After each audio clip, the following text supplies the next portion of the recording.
지난 5월 말 북한이 공개한 50분 분량의 선전용 기록영화 백두산 훈련 열풍으로 무적 강군 키우시어 끝부분에 그동안 알려지지 않았던 미사일 발사 장면이 등장했다.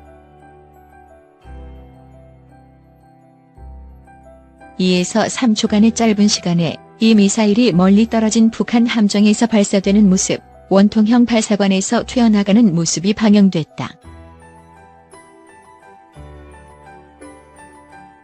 군 전문가들의 분석 결과 이 미사일은 러시아제 KH-35 우란, 나토명 SSN-25이거나 이를 북한이 모방 생산한 KN-01 계열 대함 미사일로 판명됐다.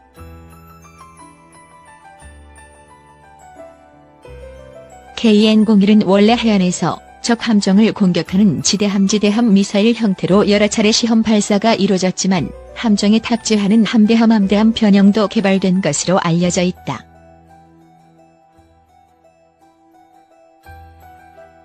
KH-35는 러시아가 1990년대 중반 개발해 인도, 미얀마, 베트남에 수출한 미사일로 미국의 대표적인 대함 미사일인 하푼과 유사하다고 해서 하푼스키라는 별명을 갖고 있다.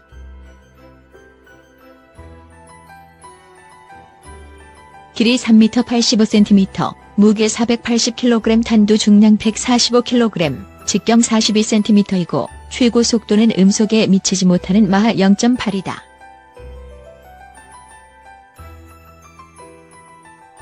함정은 물론 항공기, 지상에서도 발사가 가능하다.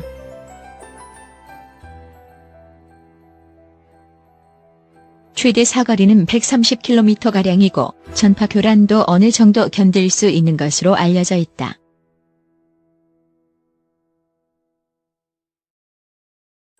연안 및 함정 발사형에는 초기 가속도를 얻기 위한 로켓 부스터가 장착돼 있고 한 개 발사 컨테이너는 4발의 미사일로 구성돼 있다.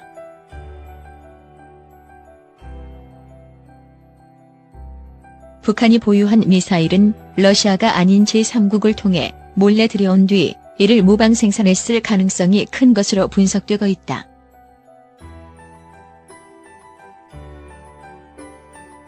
이 미사일의 강점은 바다 위를 낮게 스치듯이 비행해 레이더에 탐지되기 어렵고 요격도 힘들다는 것이다.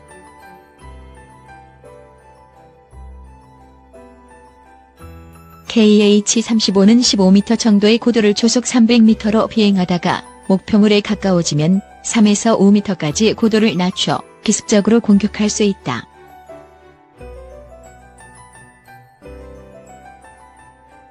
고도로 정확한 전파 고도계를 활용해 일정 고도를 유지하며 관성항법 시스템으로 비행하다 최종 단계에선 미사일 앞부분에 달려있는 레이더가 스스로 목표물을 탐지해 타격한다.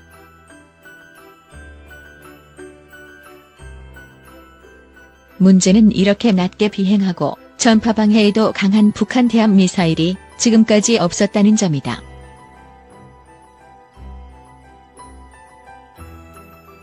지금까지 북한 해군이 보유한 대함 미사일은 1950년대 개발돼 1960에서 1970년대 각광받았던 스틱스 미사일로 최대 사거리는 46km계량형은 80km이고 전파 교란에도 취약한 것으로 평가돼 왔다.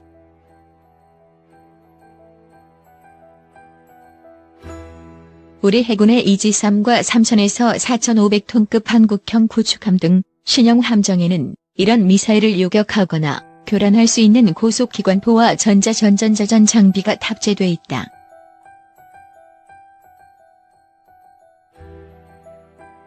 대함 순항 미사일을 요격할 수 있는 고속기관포로는 유럽제인 30mm 골키퍼와 20mm 펠링스가 대표적이다.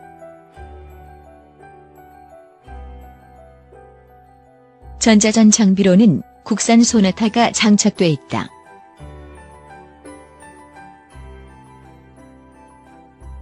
하지만 약 30척에 달하며 서해 NLL 북번 한계선 경기 임무의 주력인 구형 초기함과 호위함에는 이런 무기가 없어 북신형 대함 미사일은 치명적 위협이 될 수 있다.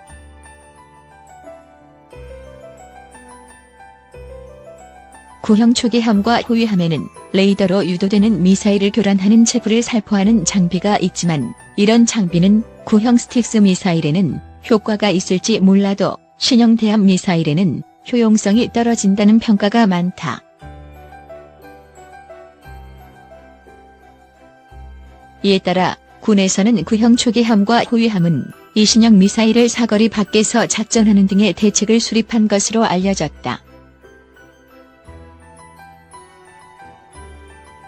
제2차 세계대전 중반까지만 해도 수상 전투함정의 가장 강력한 무기는 구경이 큰 거포였다.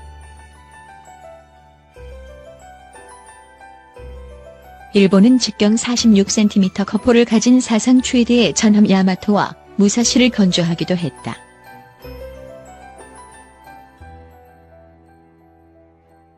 하지만 1960년대 들어 여기에 일대 변화를 초래하는 사건이 발생한다.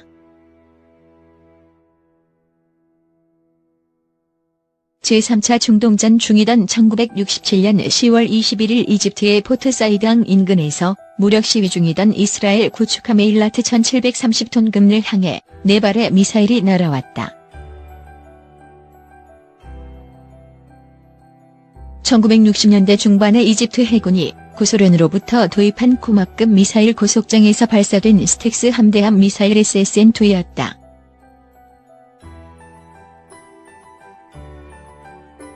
미사일 공격을 받은 에일라트는 승무원 190명 중 47명 전사, 41명 부상이라는 인명피해를 입고 침몰했다.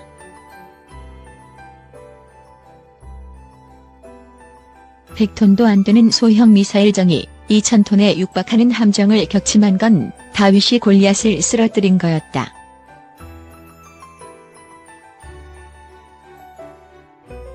스틱스 미사일은 4년 뒤인 1971년 인도 파키스탄 전쟁에서 다시 한 번 주목을 받았다.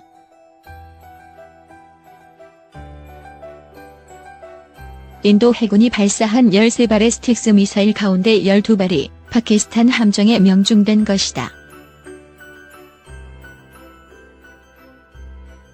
이로써 스틱스는 함정을 잡는 세계 최초의 실용 대함 미사일로 한동안 대함 미사일의 대명사가 됐다. 스틱스의 놀라운 전과 이후 세계 각국은 대함 미사일을 앞다퉈 개발해 다양한 대함 미사일이 등장했고 지금도 신형 미사일이 개발되고 있다.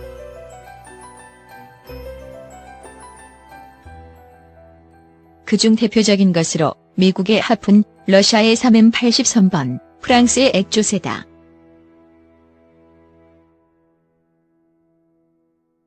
미국의 신형 하푼 블록 2는 사정거리가 150km로 2003년 실전 배치됐다. 길이 4.6m, 직경 34cm로 최대 속도는 마하 0.9다. 수상 목표물은 물론 육상 표적도 공격할 수 있고 정확도가 향상돼 50km 밖에서 10m의 정확도를 갖는 것으로 알려졌다.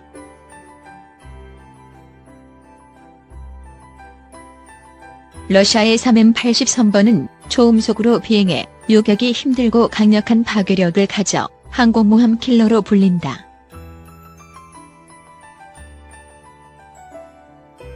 러시아가 막강한 미국의 항공모함 전단에 대응하기 위해 개발했다.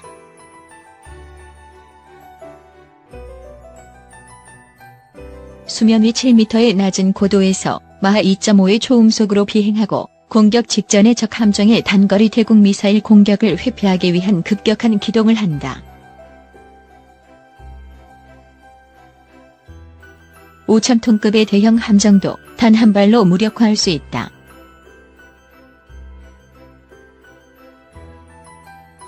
사정거리는 90에서 160km이고 러시아, 중국 등이 보유하고 있다. 길이 9.4m, 직경 76cm의 대형 미사일이다. 프랑스 액조세 미사일은 1982년 포클랜드 전쟁 때 아르헨티나군이 사용, 영국의 최신형 구축함을 격침시켜 유명해졌다. 원래 사정거리는 70km이지만 180km로 늘린 신형 블록 3형이 개발되고 있다. 길이 5.9m, 직경 35cm다.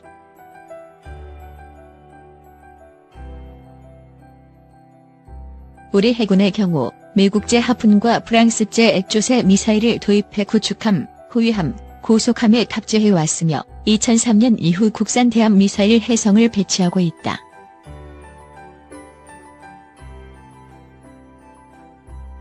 미국의 하푼과 대등한 성능을 갖고 있는 것으로 평가되는 해성은 사정거리 150km, 순항속도 마하 0.8로 수면 가까이 낮게 비행해 요격하기 힘들다.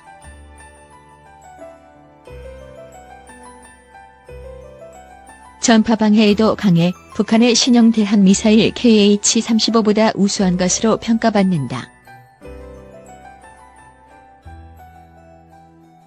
특히 군 당국은 해성을 개량해 함정이나 잠수함에서 땅 위의 전략 목표물을 공격할 수 있는 신형 함대지 미사일도 개발 중인 것으로 알려져 있다.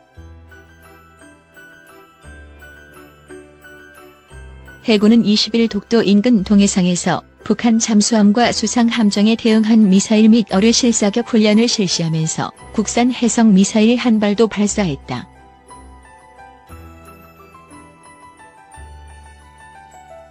해성 미사일은 다음 달 실전 배치될 미사일 고속함인 박동지람 450톤급에서 발사됐는데 100km 떨어진 목표물 폐허선에 정확히 명중했다.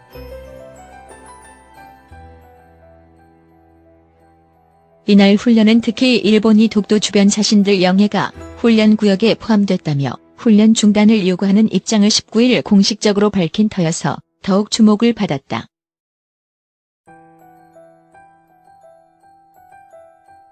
이날 훈련은 이례적으로 언론에 적극 공개됐고 황기철 해군 참모총장이 직접 참가해 지휘했다.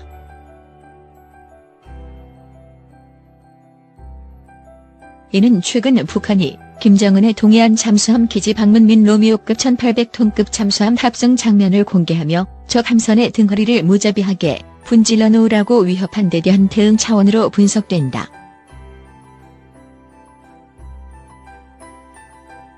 군 소식통은 천안함이 북한 잠수정의 어뢰 공격으로 두 동강나 침몰했는데 김정은이 그런 천안함 폭침 사건을 연상시키는 발언을 한 것은 우리 해군으로선 참을 수 없는 도발이라고 말했다. 한편 국산 무기 개발을 총괄하고 있는 국방과학연구소 ADD는 해성을 발전시킨 국산 초음속 대한미사일도 2000년 이후 개발 중인 것으로 알려져 있다.